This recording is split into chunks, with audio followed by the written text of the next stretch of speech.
Here's another request video. Somebody wanted me to do a video about Kurzweil guy who got the job at Google and says that, managing director, and says that by 2045 we will have the technology to be able to put our brain inside of a machine and keep it alive and be able to download its contents to computers. I read the article. It was a really short article off of, here, I'll show you where I read the article.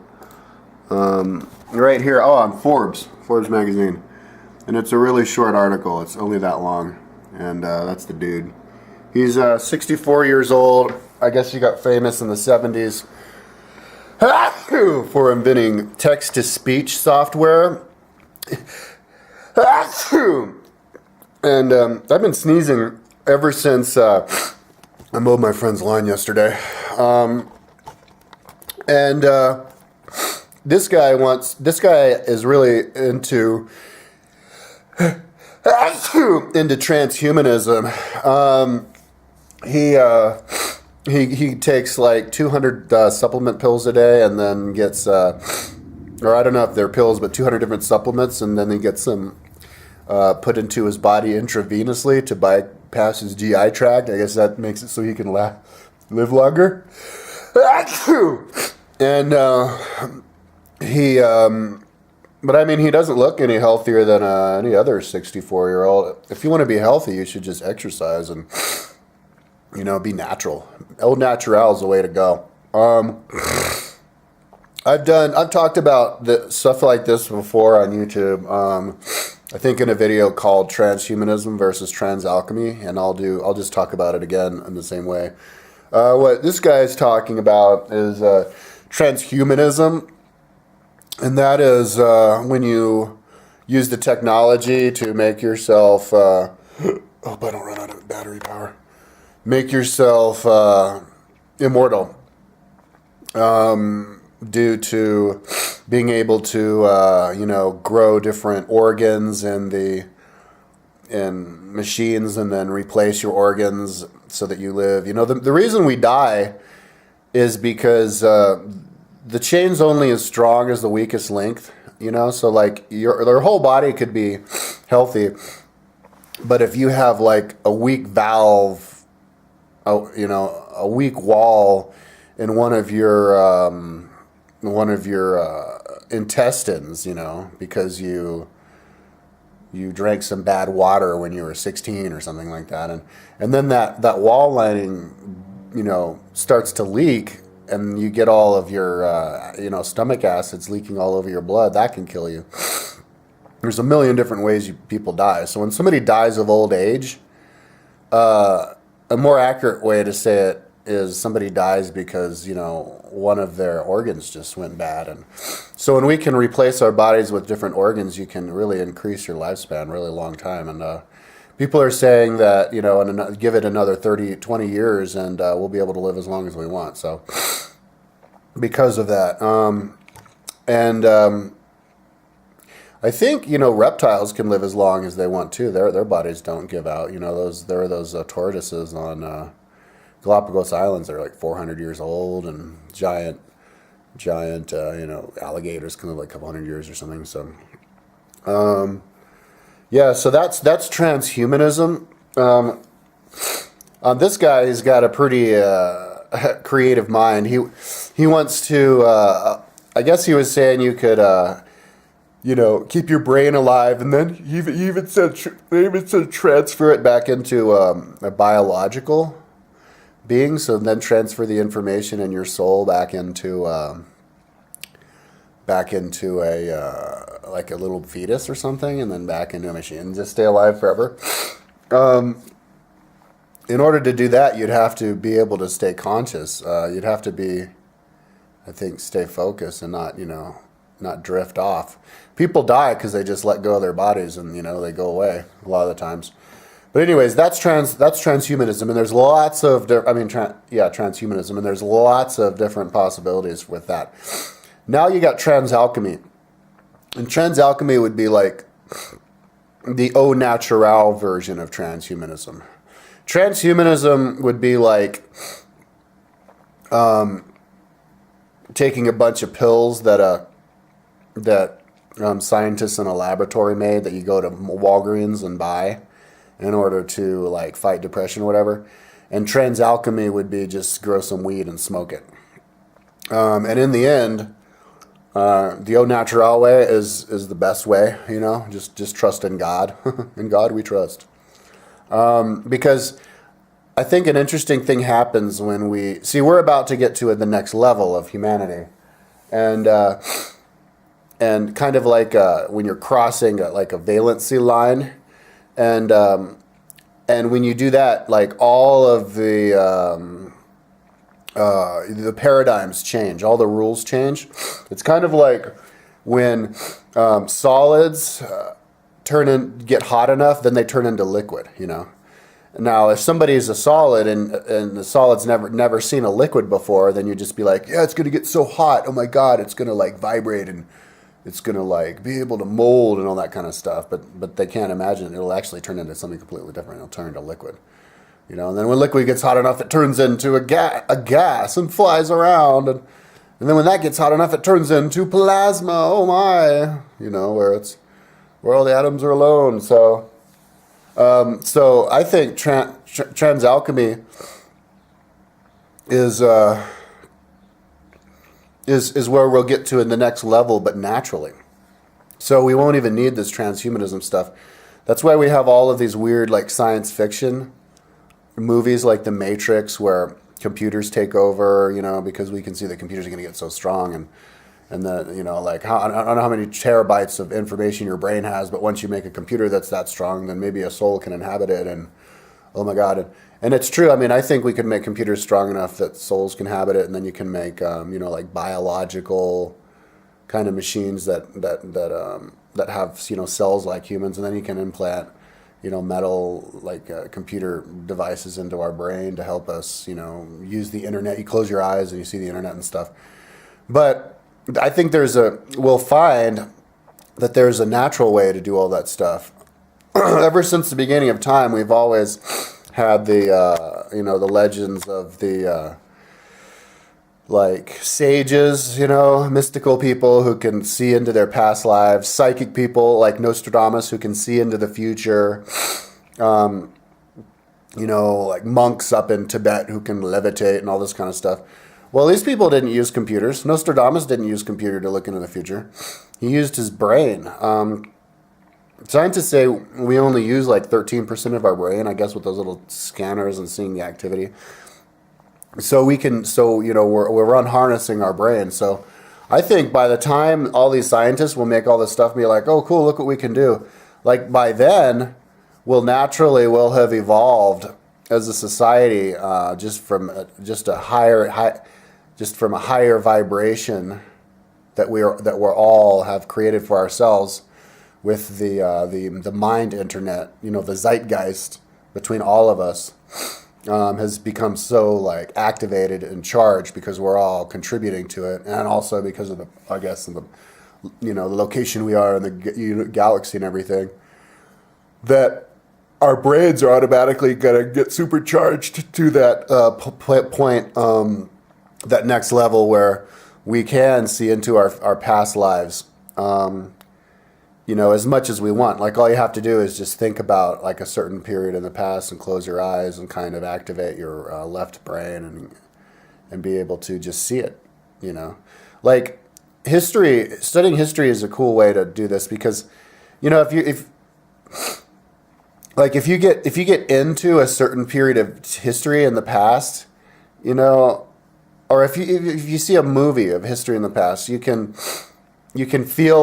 like identify with that period of time in that place.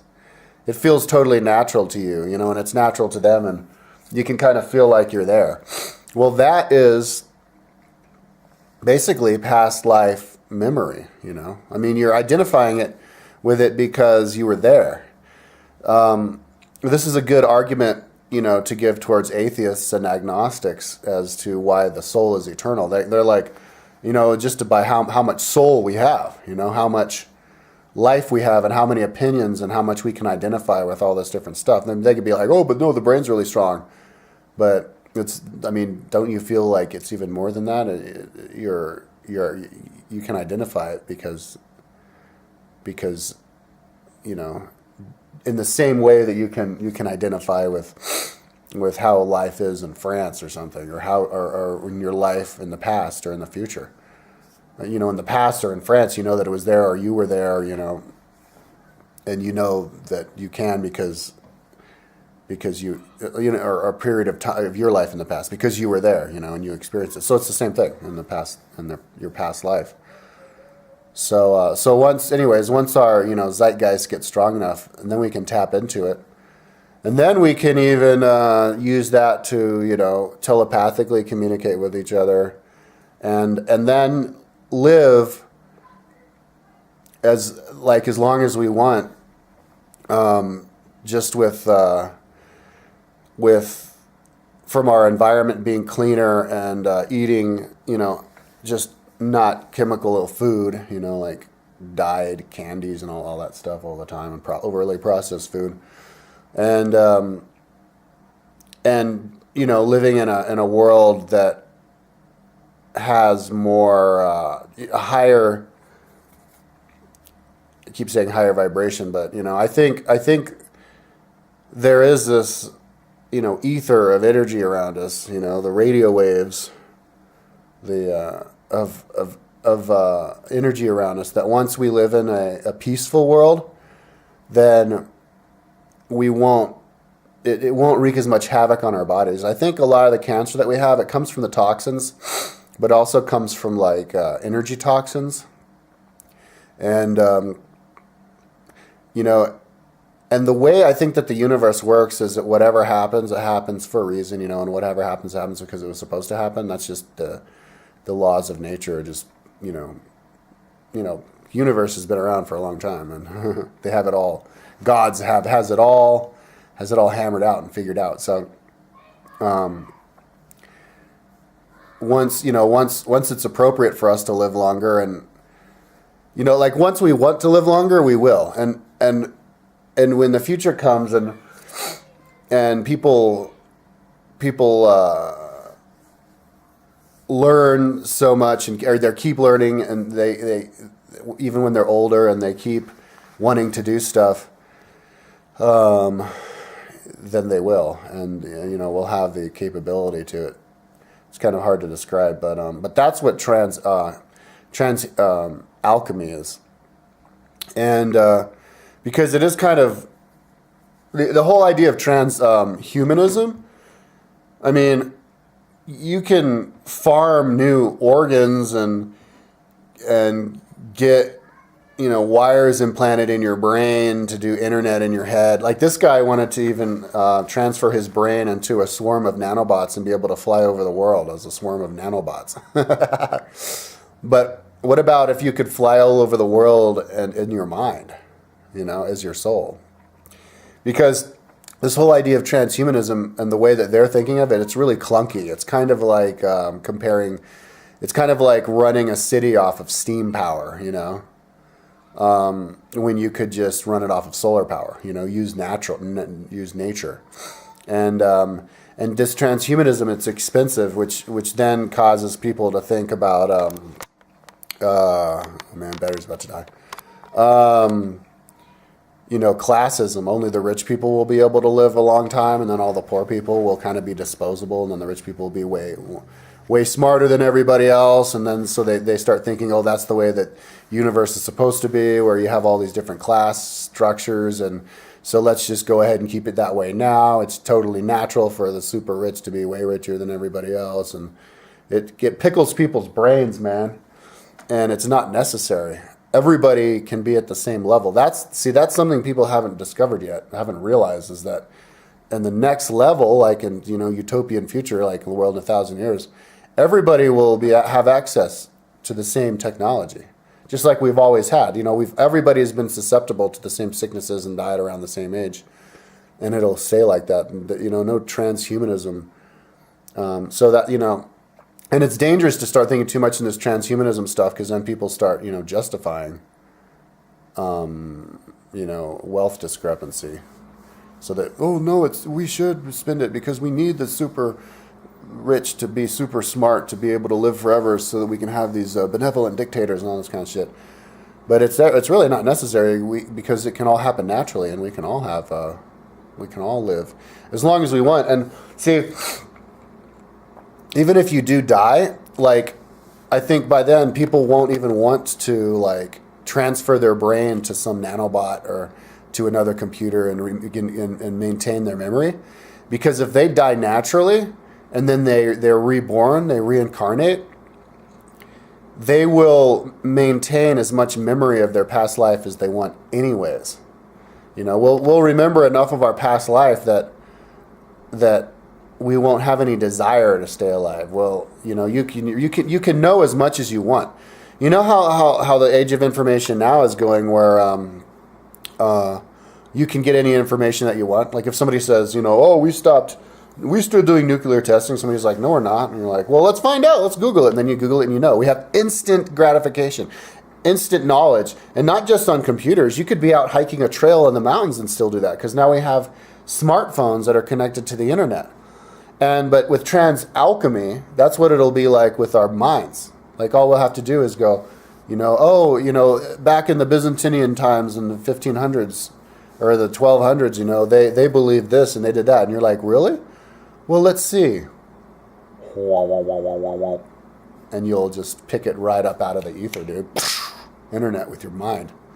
And the reason people will be able to do that is because our education, like we will have actually studied, the old-fashioned way by reading and listening to audiobooks, looking at my timeline, that we will have enough of the information around that we can use that to act as a hook into the mind, into the zeitgeist, which then can download all the other information that we want into us on all the past life memory and even specific stuff like what life you were. So and we'll know as much as we want. You can't overload your brain with too much information, because then you'll just you'll overheat your brain, and you don't want to do that anyways. You'll feel diluted, and so so this whole idea of having like your brain hooked up to the internet all the time is a little bit of an overload, and it's kind of overkill. So it's superfluous, and so. There might be like geeky people walking around with all cyborged out, and they'll be able to do stuff that other people can't. But at the end, it'll be clunky. Like they'll have to do maintenance on it, but the regular transhumanist people, like hippie people, they'll basically, in fact, I think, and even it may even overlap, and they'll even have more, because it'll be subtle and it'll be more. It'll be tapped into a bigger internet, Not this man-made internet that's only stuff that people have actually inputted, but the real internet that everybody is always uploading all the time to the big one. And so we're in this weird point right now where people are thinking in terms of like mechanics and stuff, and it's possible. I mean, that's the cool thing. We can go this way, but we don't have to. And you can give all sorts of historical examples of how people thought we were going to go one way, and like just when we could make the greatest, most powerful steam engine, well, then somebody invents the gas engine. Oh, just when we can make the fastest propeller plane, oh my God, look what we can do with propeller planes. But then they make you don't need it because you make the jet engine, So now, just when we could do the best transhumanism, oh wait, hold on, here comes transalchemy. It's the next level. So. So yeah, that basically what I'm saying is I think we'll be able to just look into our past lives with our minds and hook up to the internet and even communicate with each other with our minds and not even have to get these installations in. And we'll be able to, when we die, we will be able to stay conscious and then choose a new life to go in and then be born in that life, and then even look in the past and know what life you were, know who you were, and remember those past lives, and be able to communicate with people who have just died. I mean, we can do that now with mediums. Imagine if mediums can do it, then anybody can do it. So the sky's the limit with transalchemy, more than transhumanism. Okay, peace out.